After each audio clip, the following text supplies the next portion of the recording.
La Cascada del Silencio, como su nombre lo indica, es una caída de agua de aproximadamente 36 metros de altura. Para llegar a ella, puedes ir al pueblo de Altamira de Cáceres e iniciar un recorrido de alrededor de 2 horas, donde te recomiendo ir dispuesto a mojarte y ensuciarte. Visitar esta cascada es conocer otros pequeños saltos que encontrarás en la vía.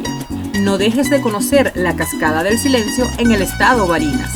Es un lugar de mágicas aguas y queda en Venezuela.